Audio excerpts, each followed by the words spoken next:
बचपन, 55 और 95 हर उम्र के लिए यकसा मुफीद, मफाद आम्मा का आलम बरदार। जरूर सब्सक्राइब करें, लाइक करें, शेयर करें और बेल आइकन प्रेस करना न भूलें।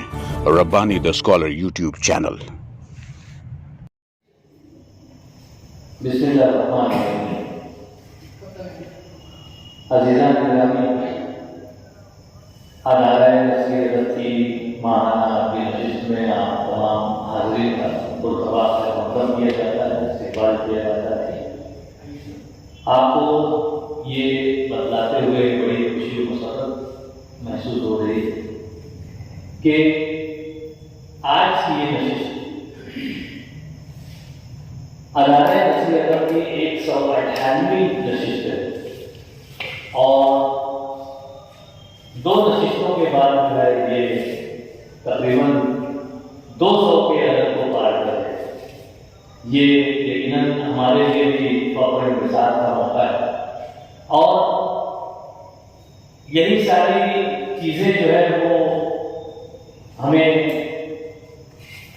मजबूर करती हैं कि हम हमारे हाज़रीन का पुरतबा मुक़द्दम करते हैं, उनका इस्तेमाल करते हैं कि ये नशिस्तें जो बर्पा होती हैं ये आप लोगों की हाज़िरी की बिना पर कामयाबी से जारी व सारी है।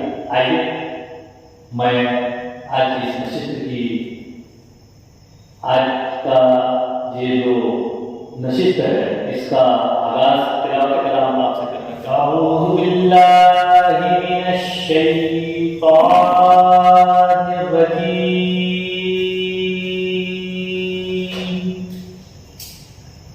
बिस्मिल्लाहिर्रहमानिर्रहीम।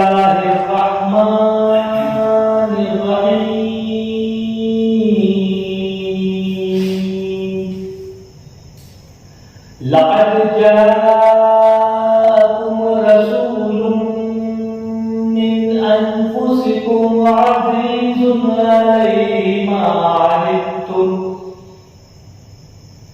अनित्तुम हरीसुन अलैकुम बिल मुमिनीना रऊफ़ुर रहीम। फ़इन तवल्लव फ़क़ुल हस्बियल्लाहु ला इलाहा इल्ला हु अलैहि तवक्कलतु व हुवा रब्बुल अर्शिल अज़ीम।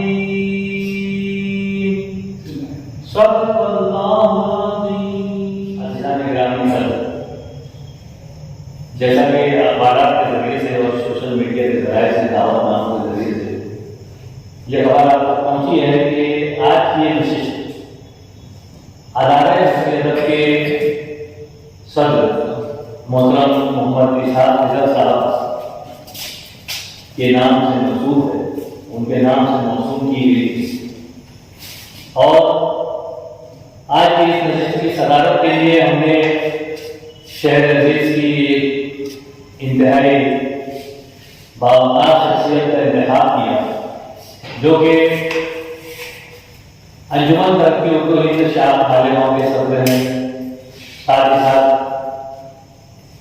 तलबा व तालिबात और स्कूलों से मुंसलिक CCI के भी आप सदर हैं और उससे बढ़कर जिस हॉल में हम इस नशिस्त का आगाज करते रहे इस AKT कैंपस के आप ऑनरेरी सेक्रेटरी के भी ओहदे पर फायज है। एक बड़े ओहदे पर होने की बिना पर जिम्मेदारियों का बोझ उनके कानों पर बहुत ज्यादा ही है। गुज़िश्ता कल के रोज आपने मोमिन कॉन्फ्रेंस में भी जो जिम्मेदारान की जो कमेटी है उसकी सरपरस्ती के तौर पर भी आपने बहुत खूबी जिम्मेदारियां निभाई। अभी यहाँ आने के बाद जो है मौजूद से मेरी मुलाकात हुई तो आपने इंतहाई माजरत तलब करते हुए नसरी अदब के सरबराहीन और जिम्मेदारान का शुक्रिया अदा किया और एक अचानक मीटिंग में आप शरीक हैं, इसी कैंपस में मौजूद हैं। जैसे ही मीटिंग इख्तिताम को पहुंचती है उन्होंने वादा किया है कि मैं जरूर नसरी अदब की नशिस्त में शिरकत करूंगा। ये जो एक अनहोनी या एक जो वजह पैदा हुई, तो नस्री अदब के जिम्मेदारान ने इत्तेफाक राय से आज की नस्री की सदारत के लिए हमारे अपने ही अदारे के नायब सदर मोहतरम अतीक शाबान साहब का नाम तजवीज़ किया है। मैं अतीक शाबान साहब से मुतमिस हूँ दूसरी सदारत हमें आज की इस नशिस्त की कार्रवाई को मजीद आगे बढ़े जाने की इजाजत दे। बहुत शुक्रिया। मैं एक बार फिर हमारे हाज़रीन का यहाँ पर तहे से शुक्रिया अदा करता हूँ कि आप वक्त मुकर्रर पर यहाँ पर तशरीफ लाए और हमारी जाने से जो ताक़ीर हुई हम उसके लिए माजरत खाएं, लेकिन आपसे यही उम्मीद है कि आप यकीनन हर महीना अपनी मौजूदगी से इस नशिस्त को बेकार बख्शते रहेंगे। जैसा कि हमारी अपनी रिवायत रही है कि हम अपने कलाकारान का यहाँ पर मुख्तसर सा तारुफ पेश करते हैं।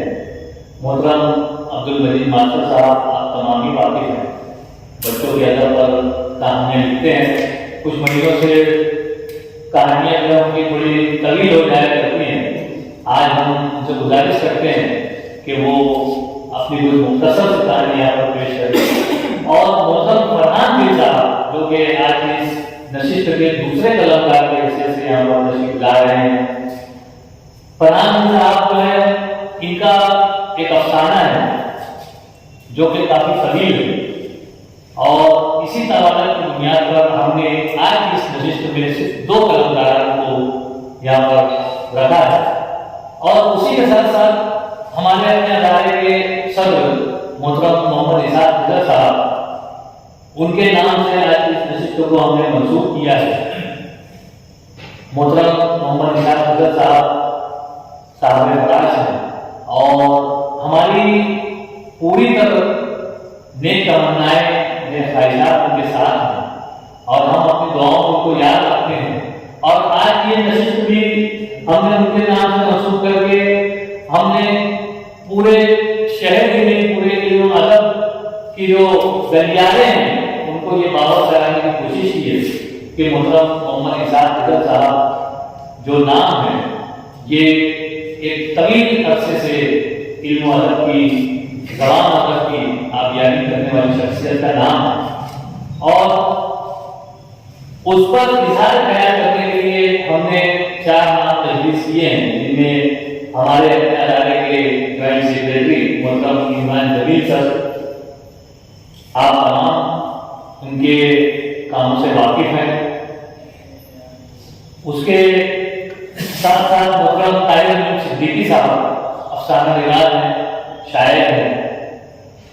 आप भी इसाक अफजल साहब पर जो है इज़हार ख्याल फरमाएंगे और सदर नशीद मोहतरम अतीक शाबान सर को यहाँ पर खुतबा सदारत में अपनी बातें पेश करेंगे। और मोहतरम मोहम्मद रज़ा सर, आप भी बैरून शहर से बस तशरीफ लाने में ही हैं और यकीनन वो पहुँचते ही जो है इस नशिस्त में अपनी मौजूदगी जाहिर करेंगे। बहरहाल आइए हम आज की इस नशिस्त को बाकायदा आगे बढ़ने चलते हैं। मैं पहली तकलीफ पेश करने के लिए मोहतरम अब्दुल मजीद मास्टर साहब से इत्तेमाद गुजार हूँ कि मैं तशरीफ लाएं और अपनी तकलीफ पेश करें। मोहतरम अब्दुल मजीद मास्टर शहजादे की सहेली। ज़र अकबर अपने ज़माने का बहुत मशहूर सौदागर था। उसकी मौत के बाद उसके लड़के शिराज ने बाप की जगह ले ली, बल्कि उसने सौदागरी में बाप से ज़्यादा नाम कमाया। शिराज नौजवान लड़का था, खुश मिजाज और खूबसूरत था। बड़ा दिलदार की गरीबों की मदद देखभाल पर किया करता था। शहजादों का साथ रखरखाव था, मगर अभी शादी नहीं हुई। ताजिरों के हफ्ते में वो सबसे कम उम्र ताजिर माना जाता था। तिजारत के लिए हमेशा समुंदरी सफर करता था, मगर कभी कभी कुश्ती का सफर भी करना पड़ जाता था। एक मरतबा खरतूम के शहरा से गुजर रहा था। उसके ऊँटों पर तिजारत का माल लदा हुआ था। तपती हुई रेत थी और गर्म हवा। फिर अचानक एक सूर्य का सहराई बगोला नुमा हुआ। हवा के तूफान की वजह से चारों तरफ गर्द व गुबार छा गया। उसके ऊँट उस गर्दुबार से घबरा गया और इधर उधर भागने लगे। इस अफरा तफरी में वो अपने काफले से बिछड़ गया।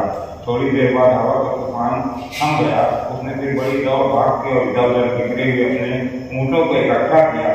वो रास्ता भी भटक गया था। उनका सिंह से अंदाजा करके एक नए रास्ते पर हो लिया। चलते चलते रास्ते में उसे सांप का एक बच्चा दिखाई दिया जो सब्ज रंग का था और इतना चमकीला था जैसे सब्ज रेशम का बना हुआ हो। देखने में बड़ा प्यारा लगता था।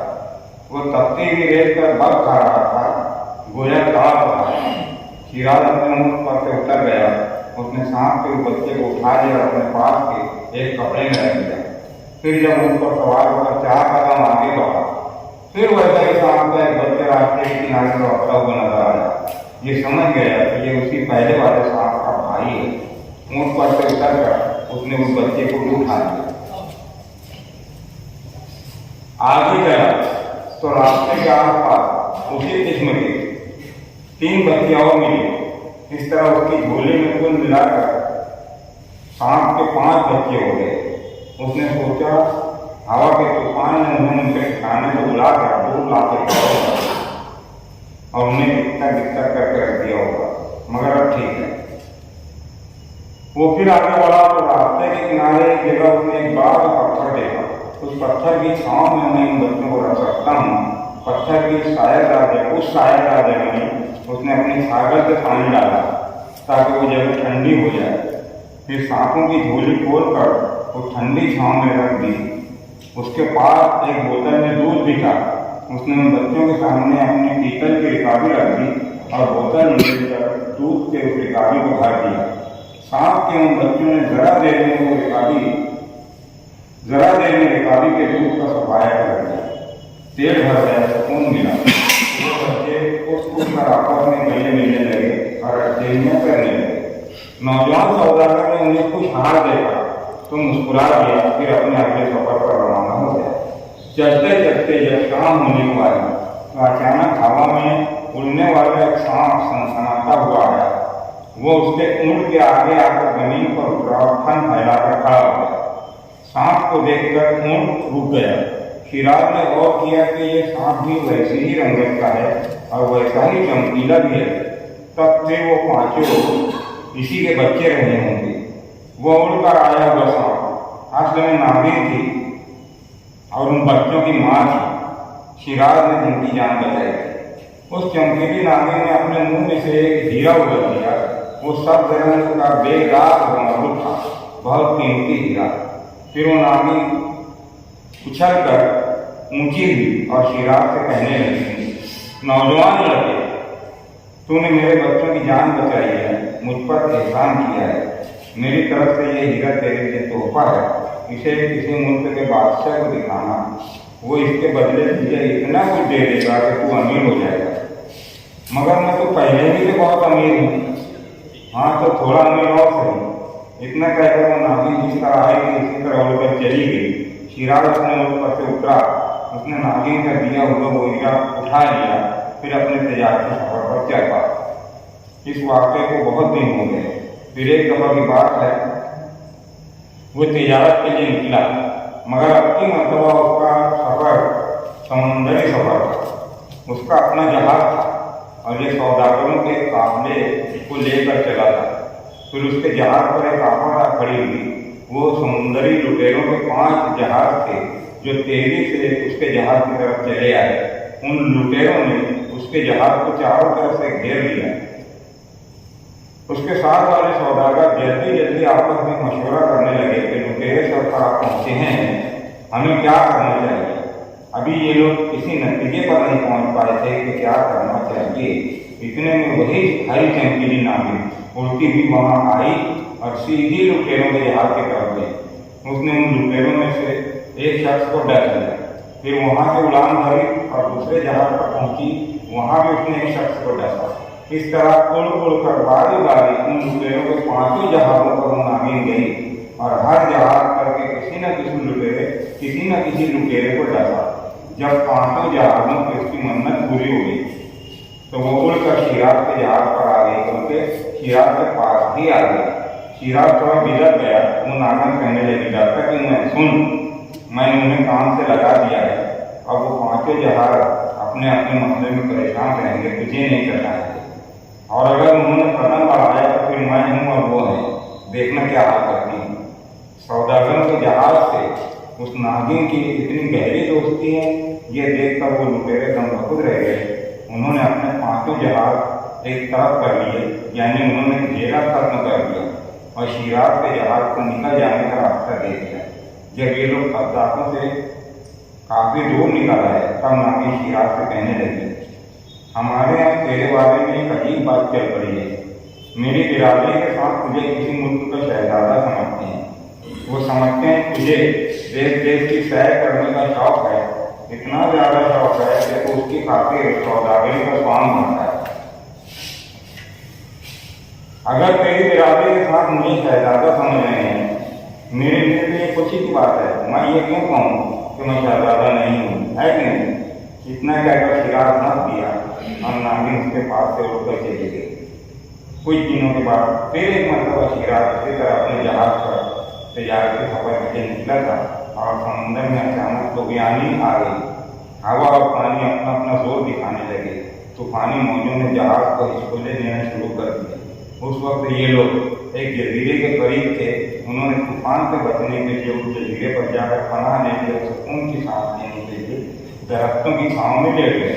थोड़ी देर के बाद उन्हें आसमान में एक अजीब मंजर दिखाई दिया। बहुत से उड़ने वाले सांप वहां आ गए हैं और ठीक उनके सरों पर मंडराने लग गए हैं। शिराज और उसके साथियों ने यह हैबतनाक मंजर देखा तो हड़बड़ा कर उठ खड़े हुए। ये लोग हैरान थे कि ये उड़ने वाले सांप यहाँ आकर हमारे ऊपर क्यों छावनी छाए हुए हैं।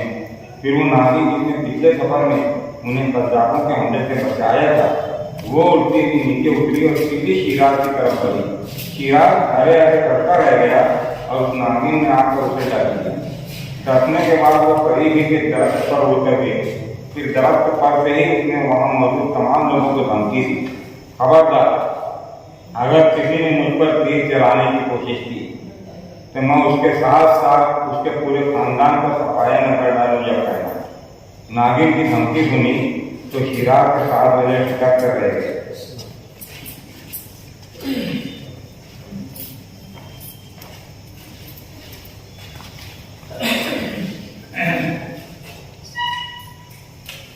नागिन ने निपटने का ख्याल छोड़ दिया, मगर उन्होंने शिराज को आकर घेर लिया। दवा इलाज का जैसा कुछ भी सरो सामान उनके पास था, उसकी मदद से वो उसके इलाज में जुट गए कि किसी तरह उससे जहर के असर से निजात दिलाएं। नागिन, तूने आकर मुझे क्यों डरा? मैंने तेरा क्या बिगाड़ा था? शिराज को भाषा होकर बोला। उसके जवाब में वो नागिन कहने लगी, सुन, हमारी सांप बिरादरी में इंसानों से दोस्ती को पाप समझा जाता है। जब से तेरी मेरी दोस्ती हुई है, मेरी बिरादरी में मुझे तरह तरह का ताना दिया जा रहा है। वो मुझे शहजादे की सहेली कहता ही दिखाते हैं, बल्कि उन्होंने मेरा नाम ही रख दिया है शहजादे की सहेली, और मुझे ये बात सहन नहीं है। मगर मैं तो तुझसे दूर ही रहता था, तू भी तो मुझसे दूर रहता थी न बानो। इतनी सी बात के लिए मेरी जान से कहने की क्या जरूरत थी? इंसानों से दोस्ती हमारे यहाँ इतनी सी बात नहीं मानी जाती। मैं तुझसे दूर रहती तब भी मेरी बिरादरी मुझे यही ताना देती, उड़ने वाली सांप तो है, उड़कर जाती होगी, मिलकर आती होगी। इसके लिए मैं उन्हें साथ लेकर आई हूँ ताकि वो अपनी आँख से देखें कि मैंने 10 पर तुझे खत्म कर दिया है। आखिर में मैंने एक इंसान से जो दोस्ती पाल ली, ये मेरी गलती थी नहीं, बल्कि मैंने सांपों को दूध पिलाया, ये मेरी गलती थी। मुझे चाहिए था कि मैं तेरे बच्चों को मर जाने देता। शिराज ने इतना कहा और उसकी तरफ मुंह फेर लिया। फिर वो अपने साथियों से कहने लगा, देखो दोस्तों, मुझे अवकाश आ रहा है, मुझे सब कुछ चकराता हुआ महसूस हो रहा है। नागिन का घर अपना काम कर रहा है, मेरे बचने की कोई उम्मीद नहीं है, मैं मर ही जाऊंगा। उसके साथियों ने उसकी बात काट के उसे तसल्ली देने लगे। वो उन्हें रोक कर कहने लगा, तुम लोग मुझे दिलासा मत दो और मेरी बात सुनो। मेरे मरने के बाद मेरा ये जहाज तुम्हारा हो जाएगा, तुम इसे इस्तेमाल करते रहना और तुम लोग मेरा एक काम कर देना, मेरे बाद मेरी तमाम दौलत गरीबों में तकसीम कर देना, मेरी तमाम जमीन जायदाद भी बेचकर गरीबों को मार देना। कहते कहते शिवराज की आंखें बंद हो गई हमेशा की। तो ये माता साहब अपनी तकलीफ यहाँ पर पेश कर रहे हैं। इस पर जो साहब ने तबसरा करना चाहे मैंने क्या मजीद मास्टर साहब ऐसी नागिन पेश की अपनी कहानी जो उनकी हमने बचपन से भी ऐसे सुना था कि भाई नागिन होती है, मगर आज तक कोई ऐसा सांप नजर नहीं आया जिसको पर भी।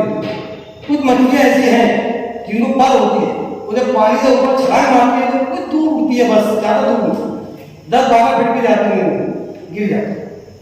लेकिन सांप आज तक कोई ऐसा नजर नहीं आया जिसको पर होती हो, और वो जाहिर सी बात हो समुद्र के अंदर जहाज तक आई तो उठती हुई आई होगी ना, तो इतनी दूर से सफर करके जहाज तक आना जाहिर सी बात उड़ना चाहिए, उड़ती हुई आई तो कैसे होगी, उसको पर कीजिए ना। एक क्लिप देखा था मैं, बहुत अच्छी थी वीडियो थी, सांप को उठते बताया, तो कैसे बताया था मालूम है? दरख्त के ऊपर रहता सांप, जब वो नीचे छलांग मारता है तो उसका जो रहता है वो जैसे चलता है वैसे हवा में ऐसे चलते करता है, तो भी वो कम से कम 20 फीट दूर जाता है, जो ऊपर जैसे वो गिर जाता है।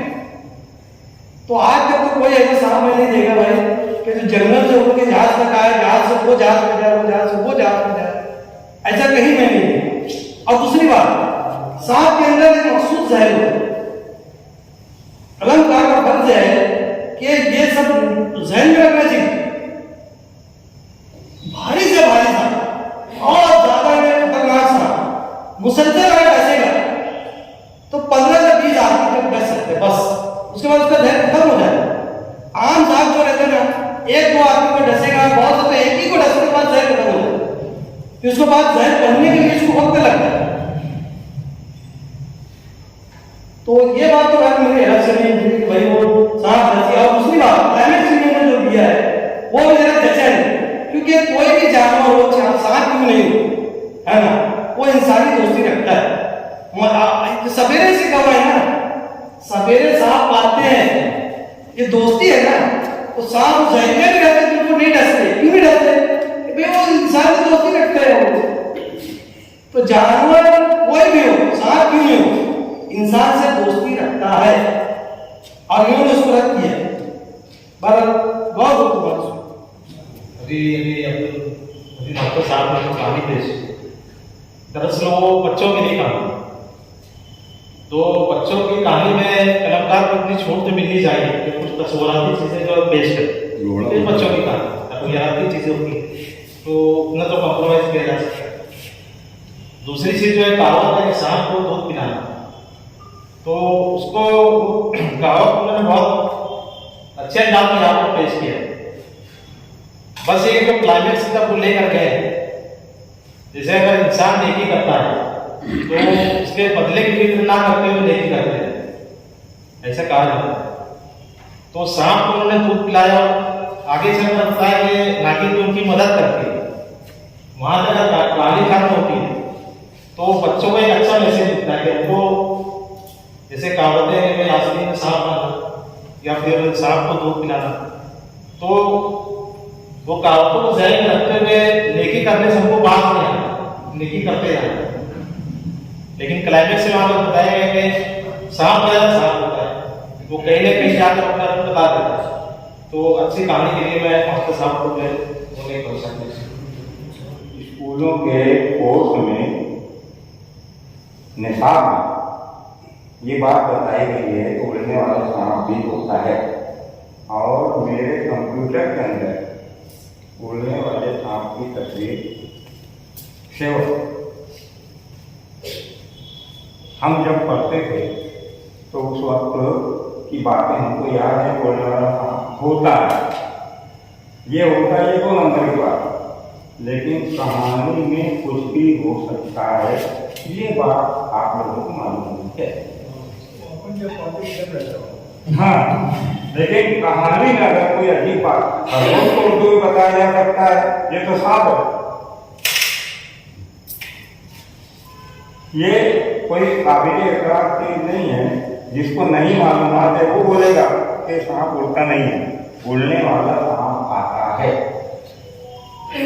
अच्छा, सांपों से दोस्ती होती है।